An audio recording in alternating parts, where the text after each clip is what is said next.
수영롭교회 국제사역의 현황과 방향에 대해서 말씀해 주실 텐데, 우리 김성훈 목사님은 미국 칼빈 신학교에서 THM 받으시고, 그 다음에 두코 신학대학원에서 박사학위, 보스턴 신학대학에서 박사학위, 가톨릭 대학에서 박사학위, 그래서 박사가 지금 3개나 되시는 분이시고, 두코 신학대학원에서 성교학 개론과 구약학 개론을 강의하시다가 이렇게 한국에 나오셔서 수영록교회를 섬기고 있고, 수영록교회에서 지금 8개 나라 언어로 예배가 있는데 그것을 전체에 총괄하시는 우리 목사님이십니다. 나와서 강의해 줄 때 수영록교회가 어떻게 이주민 사역을 하시는지 잘 듣고, 또 교회가 어떻게 적응할 것인지를 아는 좋은 기회가 되시기 바랍니다. 나오실 때 박수로 환영해 주시면 감사하겠습니다.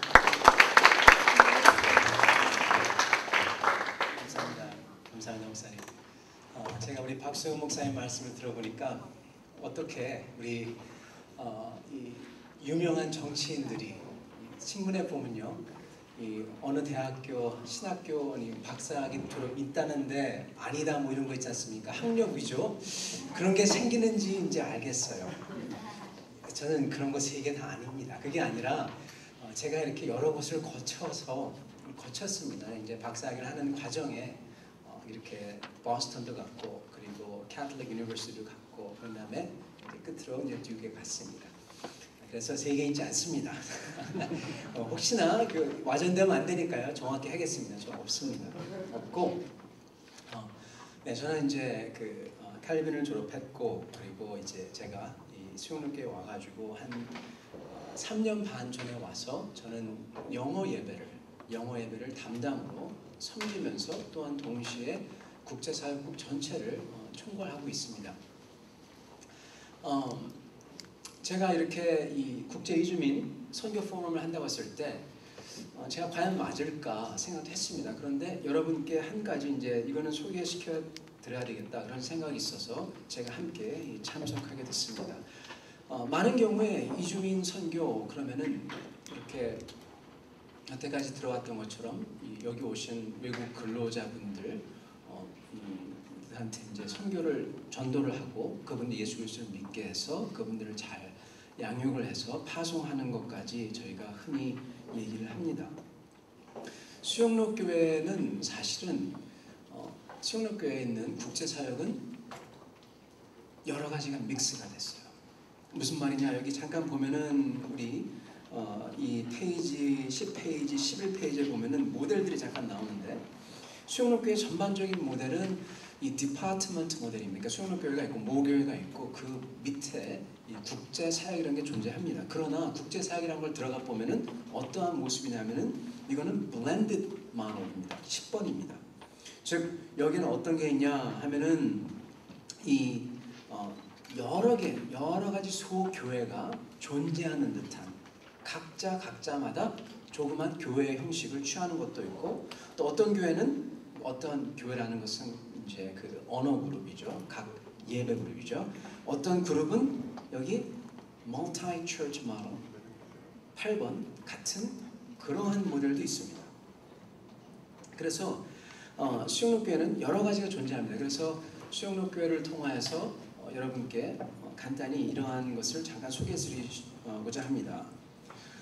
수영록교회는 사실 92년도서부터 국제사역을 시작을 했습니다. 국제사역을 맨 처음 시작한 계기는 이제 영어 예배부를 통해서 시작을 했고, 영어 예배를 만들어서 영어로 예배를 드리다가 거기서 이제 하나둘씩 필리핀 사람들 먼저, 그 다음에 이제 일본 분들, 중국 분들, 하면서 외국인 노동자 섬기다가 이제 점점점 이제 예배로 발전을 했습니다. 수영록교회의 특징은 각 부서, 각 조그만 소교회마다 거기에 제일 중심되는 것이 예배입니다. 예배를 중심으로 한 공동체입니다. 어쩌면 그렇기 때문에 솔직히 얘기하면은 이 모슬렘 선교 같은데 저희가 아직 크게 효과를 못 보는 것도 있습니다. 왜냐하면 이제 여러분도 들으셨고 앞으로도 들으시겠지만은 모슬렘 선교는 여러분들 아시다시피 사실은 예배 그러면 모슬렘 사람들 와가지고 문화 행사 정도로 생각을 합니다. 그리고 모슬렘 사람들은 서로 눈치를 보기 때문에 그 사람들은 언제까지나 1대1로 만나야 되고, 그리고 1대1로 만나는데 제일 적합한 것은 우리 손바울 선교사님 같은 분이 또 여러분이 말씀하시지만은 이 쉼터 같은 개념입니다. 근데 저희는 그것보다는 예배 중심적인 공동체들이 모여있기 때문에 이게 좀 약간 다릅니다. 그래서 장단점이 있습니다.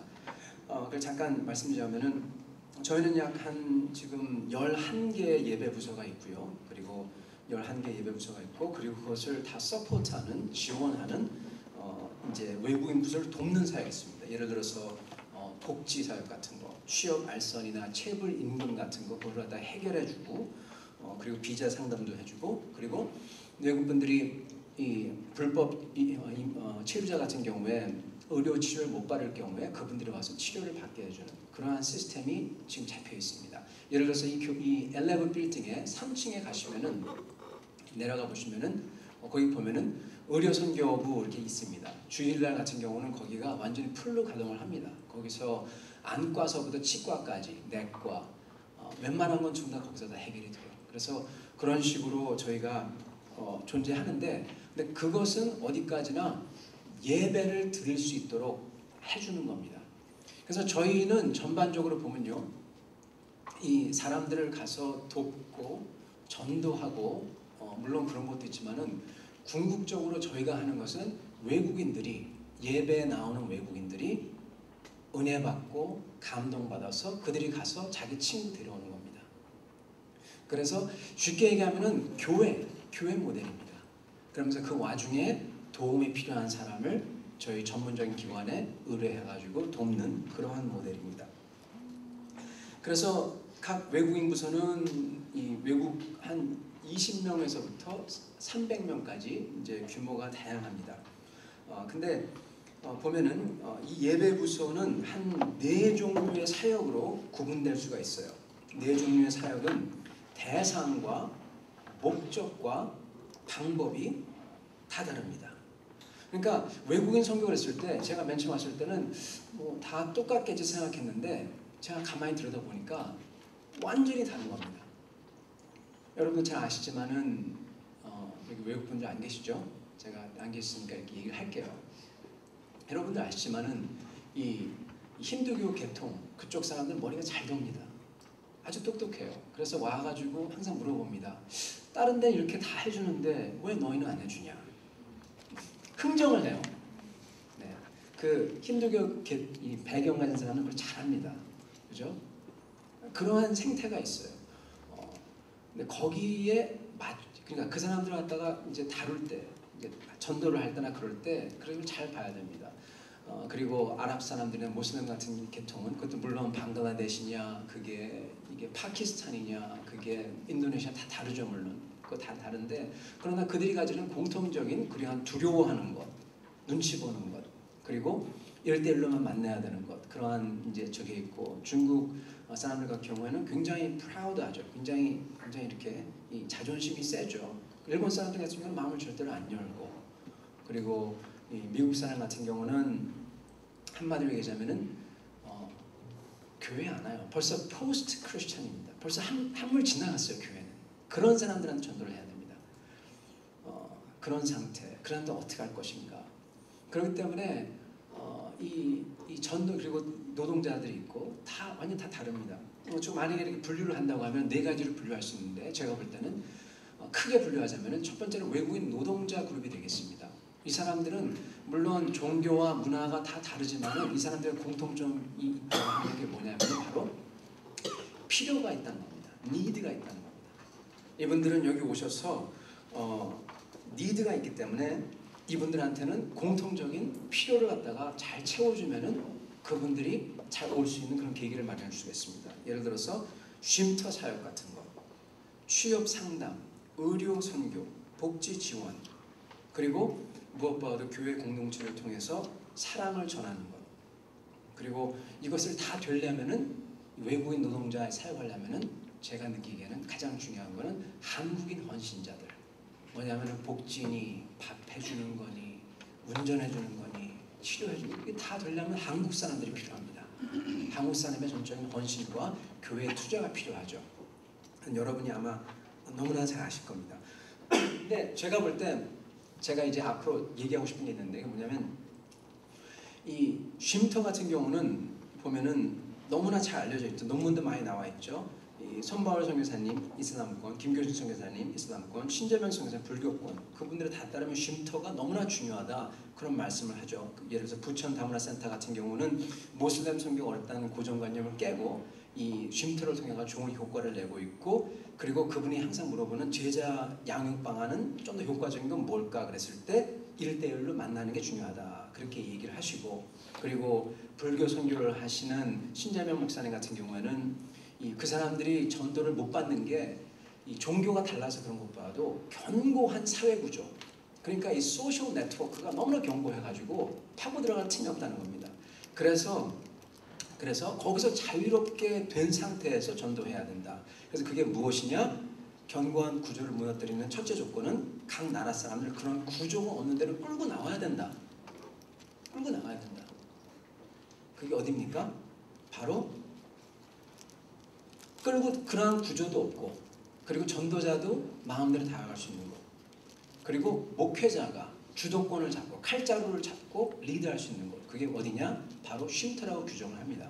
그래서 쉼터가 그렇게 중요하다 이렇게 얘기를 합니다.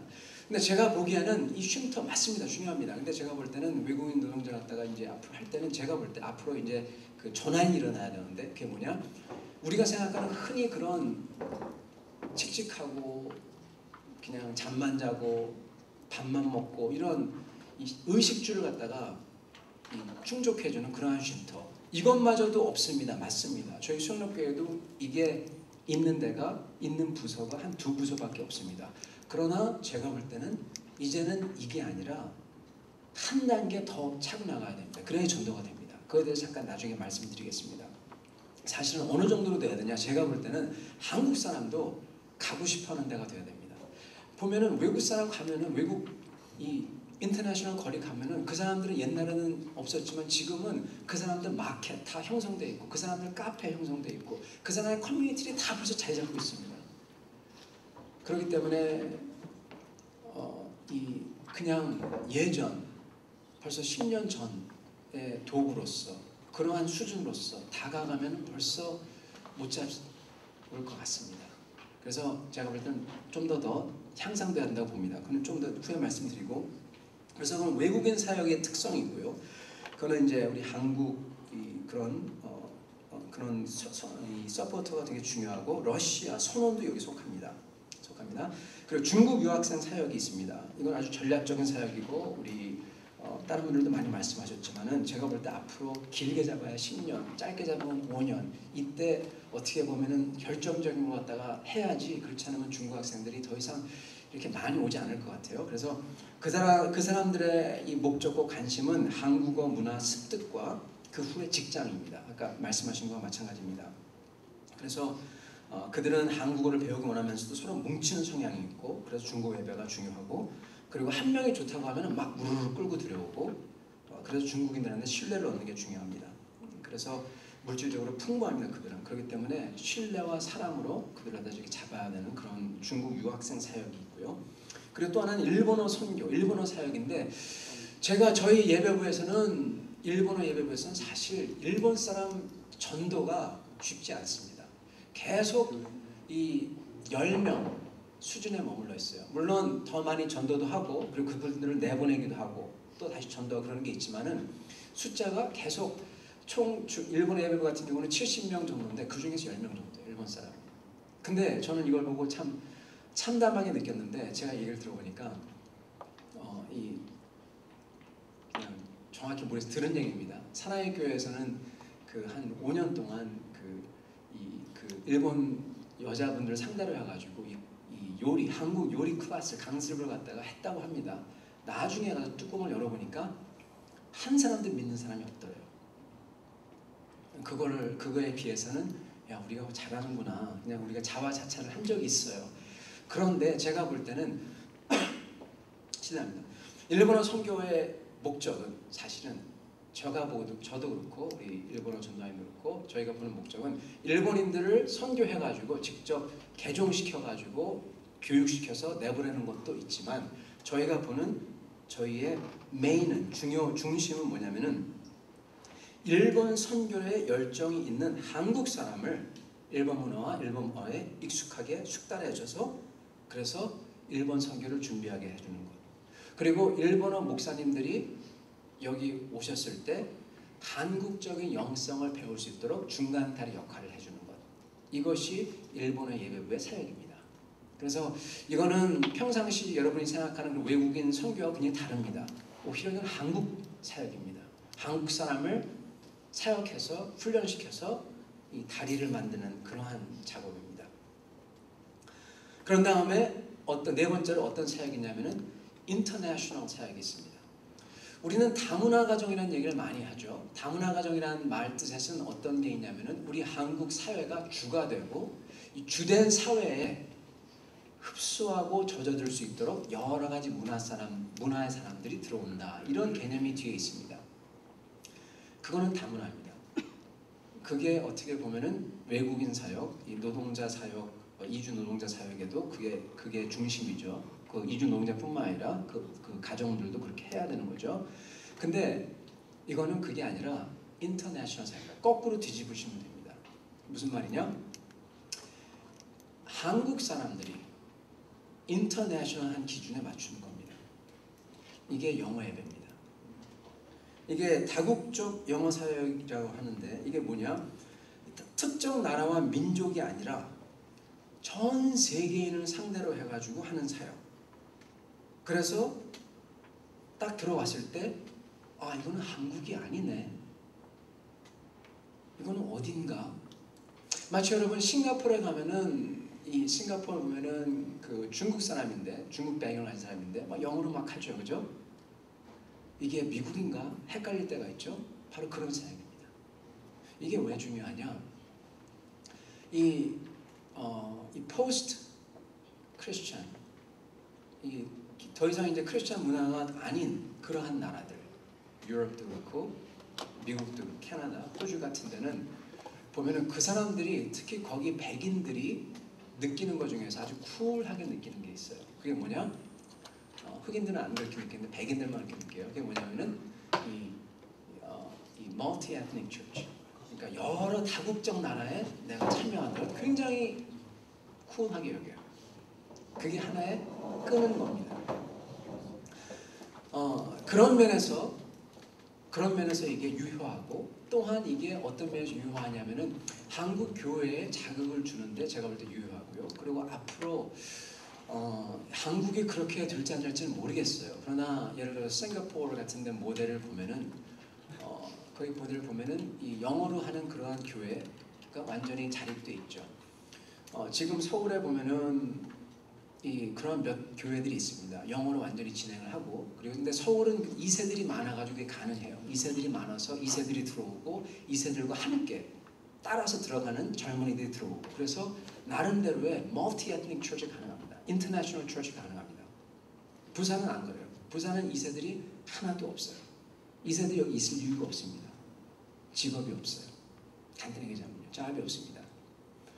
그런데 하여튼 제가 볼 때는 앞으로 제가 보건데 이러한 모델이 이런 인터내셔널 처치 모델이 앞으로 많이 생겨날 겁니다. 그리고 이게 그냥 이상한 게 아니라 하나의 교회 모델로 분명히 자리 잡을 겁니다. 그래서 그러한 면에서 중요합니다. 인터내셔널 사역에서 중요한 것은 밸런스입니다. 인종의 밸런스입니다. 백인이 없으면은 아무것도 안 돼요. 백인이 꼭 있어야 됩니다. 어떻든 간에 백인이 있어야 됩니다. 신기하죠? 그 사람들이 아직도 백인 문화가 아직도 이 수프레머시, 그러니까 우월권이 어떻게 보면은 이 전반적인 세계 문화 인도하는 거기 때문에 그 사람들이 있어야만 됩니다. 그렇지만 또한 들어왔을 때 너무 바다 냄새가 난다. 너무 미국 냄새가 난다. 그래 버리면은 다른 사람들이 못 beg입니다. 상대적으로 못 beg이고 떨어져 나가 버립니다. 그렇다고 한국 사람이 너무 많아 버리면은 들어왔을 때 여기는 한국 교회네. 그리고 또 안 옵니다. 그러니까 밸런스를 유지하는 게 아주 중요합니다.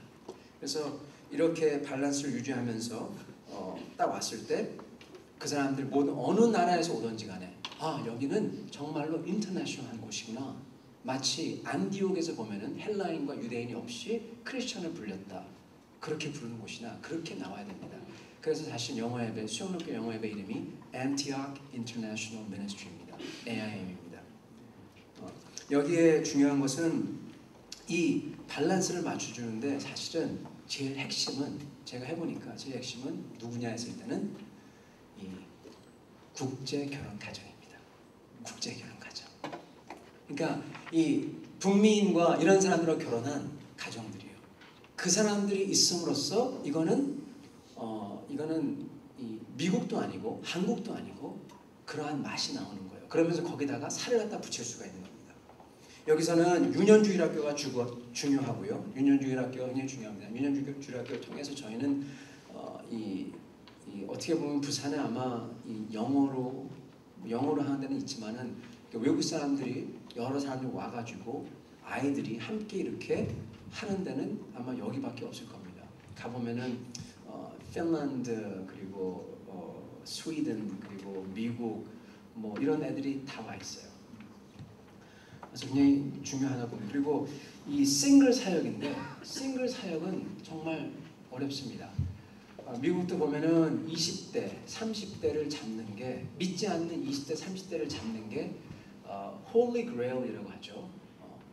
정말 힘든데 솔직히 말씀드리면 저도 아직 어떻게 이들을 잡아야 되는지 아직 그 분명한 적이 서지가 않습니다. 그러나 하나 아는 거는 이러한 적어도 교회 모델이 이러한 인터내셔널 처치가 있을 때 그들이 쉽게 온다는 것은 정확합니다. 그래서 궁극적인 목표는 인터내셔널 미니스트리 궁극적인 목표는 그 외국인과 이런 가정들이 그들이 리더가 돼서 오너가 돼가지고 주체가 되어서 이제 다른 사람들을 전도하는 것입니다. 이 수영록교회 이 모든 예배부들의 이 어떤 예배, 인터내셔널 미니스트리는 제가 볼 때는 이거는 정말로 어떻게 보면은 모델 중에서도 보면은 보면은 뭐랄까요, 이 블렌디드 모델 같습니다. 근데 이런 여러 가지 예배 부서를 보면은 여기서 수영록교회에서 제일 중요시 여기는 거는 결혼까지는 예배 부서의 위주입니다. 즉 전도를 할 때도 예배 부서가 전도를 나가고 그런데 궁극적인 목적은 교회로 데려오는 것입니다. 이거에는 장단점이 있습니다. 그러나 하나 정확한 거는 점점점 나중에 가면은 점점 중요한 거는 그들이 스스로 자기 친구들을 전도해 와야 됩니다. 그것밖에 방법이 없는 것 같아요. 그래서 그거에 잘 맞게끔 만들어주는 게 저희의 사역이라고 봅니다. 근데 이제 제가 보기에 아직 많이 부족한 게 하나 있는데 그게 뭐냐면 쭉 보시면 나오겠지만은 현재 중국 유학생 사역에서 이제 출석이 좀 감소하고 있고요. 중국 유학생이 지금 잡기가 점점 어려워지고 있고요. 그리고 보면은 그런 상태인데 근데 제가 보기에 이제 앞으로 이 말씀만 드리고 맺고자 하면 뭐냐면은 그렇다면은 앞으로 외국인 사역이 어떤 방향으로 가야 되냐 그랬을 때 제가 보기에는 이 유학생 사역은 정말 총력을 다해서 제가 보기에는 교회에서 투자해야 되고 그래야지 중국 사람들이 올 수 있는 그 창문이 닫힐 때까지 열심히 해야 되고 그리고 일본 선교는 계속 저희가 하는 그 방향으로 나가려고 하고요. 그리고 다국적 그런 사역은 그런 데를 하는데 이 외국인 노동자 사역에 있어서 저희가 제가 한 모델을 제시하고자 합니다. 그게 뭐냐면은 삼박자인데요. 삼박자 모델인데 여기 보면은 우리 누구십니까? 우리 김재호 교수님께서 이렇게 제시한 거에도 약간 그게 약간 나오는데요. 페이지 54페이지 그 그림을 도표를 보시면은 중국 유학생 전도 초청 만찬 교회들이 나오고 그 중간에 부산대 중국 유학생 예배가 있고 그리고 협력 교수님 오른쪽에 있고 그렇게 그렇습니다. 근데 저희가 보기에는 이 예전에 그 쉼터라는 걸 말씀을 드렸죠. 이 쉼터가 이제는 물론 그것도 물론 중요하지만 쉼터가 이제는 외국인의 쉼터를 대체할 만한 그러한 다른 공동체들이 많이 생겼습니다. 예전에 미국 같은 경우를 보면은 한국 사람 오자마자 다 교회 갔어요. 왜? 교회 가야지 거기서 한국 사람을 만나고 그들의 필요를 다 채울 수가 있으니까. 그러나 지금은 더 이상 그렇지가 않습니다. 왜? 그러한 자기들의 필요를 꼭 교회에서만 채울 필요가 없거든요. 외국인 이 노동자 사역도 제가 보기에는 앞으로 점점점 그렇게 될 가능성이 많습니다. 그렇게 될 때 무엇이 대안인가 그랬을 때 제가 볼 때는 쉼터 이상의 종합적 공간이 필요합니다. 무슨 말이냐면 저희 러시아 예배를 예를 드리겠습니다. 러시아 예배는 선원을 전도합니다. 근데 재미난 건 이 선원들이 정기적으로 와요. 그리고 한번 오기 시작한 사람들은 헌신을 하면서 끝까지 옵니다. 어떻게 이렇게 됐나 연구를 하게 됐어요. 예전에는 한 10명 나오던 러시아 선원들이 갑자기 요즘 요 근래에 와서는 90명. 차가 없어가지고 못 태워가지고 와요. 주일날. 그렇게 나옵니다. 그들이 와서 그냥 나오는 게 아니라 진짜 은혜를 받고 가고 갔던 사람들은 러시아 돌아가서도 막 교회 열심히 나가고. 그래서 왜 그랬을까? 보니까 물론 헌신적인 사랑과 전도가 있었습니다. 근데 맞아떨어졌어요. 뭐가 맞아떨어졌냐 말씀을 드릴게요. 우리 최창용 강도사님이십니다. 그분이 열심히 가서 배에 가서 전도하고 막 그러셨습니다. 그리고 러시아 선교회에 같이 기도하면서 같이 협력을 했어요. 근데 그거에 한계가 있습니다. 러시아 사람들 아시다시피 개신교를 갖다가 2단씩 취급합니다. 러시아 정교만이 정교입니다. 나머지는 로마 카톨릭도 전부 다 2단입니다. 그래서 가면 전도하면은 잘 안 받아요. 근데 어떤 일이 있었냐? 감천항에 그 시멘 센터라는 거를 혹시 아십니까? 감천항에 시멘 센터라는 것을 어느 교회 집사님께서 사업가시죠. 엄청난 돈을 들여서 지셨습니다. 거기 가면은 사진을 보면요, 야 멋있다. 보면은 카페가 1층에 쫙 있고 컴퓨터들이 쫙 있고 그리고 도서실 있고 그리고 당구 탁자도 있고 뭐 그리고 이렇게 앉아가지고 마사지 하는 데도 있고 러시아 사람들이 거기 와보고 너무 좋은 거예요. 배에서 있으면 얼마나 칙칙합니까? 다 오는 거예요. 근데 그 감천항 그걸 만드신 분이 그 책자에다가 어떻게 썼냐? 쭉 책자를 정말 멋있게 만들었어요. 맨 끝에 협력기관, 근데 수영록교회를 집어넣었어요. 그래서 우리 강도사님 거기 가서 전도를 할 때 다른 거 안 보여주고 그 시멘 센터 책자를 가져가십니다. 물어보면 아 나 여기서 왔다. 시멘 센터 다 아니까. 그러면 그러냐. 그래가지고 장벽이 갑자기 순식간에 슥 낮아집니다. 그리고 그 사람들이 시멘 센터 왔을 때 종합적인 공간에 왔을 때 우리 전도자가 가서 얘기를 하면은 어디서 왔냐 그랬을 때 나는 수영록교회에서 왔다. 그러면은 그 책자 뒤에 수영록교회 그 협력기관에 써져 있거든요. 그러니까 여기 이 집 주인이구나. 쉽게 얘기하면 이 집 주인이구나. 그러니까 어떻게 보면 아주 프라우드한 러시아 사람들이 한국 사람이 전도로 왔을 때 이렇게 숙이고 들어갑니다. 전도가 됩니다. 말이 통합니다. 뭐가 필요하냐면은 전도 방문, 계속해서 전도 방문해서 익숙해짐이 필요하고요. 여기는 진실됨, 지속성이 중요하고 세 개가 맞물려 들어갑니다. 또 하나는 쉼의 종합적 공간, 오고 싶을 정도의 수준 되는 거기에 전도자가 주인으로 다가가는 겁니다. 칼자루를 쥐고 가는 겁니다. 반대로 되는 겁니다. 그분들한테 눈치 보고 전도하는 게 아니라 떳떳하게 떵떵거리면 전도하는 겁니다. 그래서 전도자를 받아들이고 그 다음에 세 번째 축은 예배 커뮤니티입니다. 여기에는 진실됨, 복음, 사랑, 교제, 영적 권위 등의 그런 게 존재합니다. 그래서 이 톱니바퀴가 맞물려 가야 됩니다. 그래서 삼박자 모델 아니면은 세계 토니마켓 모델이라고 제가 나름대로 붙여봤는데, 근데 결국 가서는 교회와 선교지의 그 중간에 이 사람들이 그 타 문화권을 벗어나고 그리고 전도자의 영향권 안에 들어오는 그런, 나름대로는 딱 봤을 때 중립적인 그러한 공간이 필요하다는 것입니다. 그 세 개가 맞물려 들어갈 때 너무나 파워풀한 그러한 시너지를 갖다 볼 수가 있습니다. 그래서 외국인 노동자 쉼터는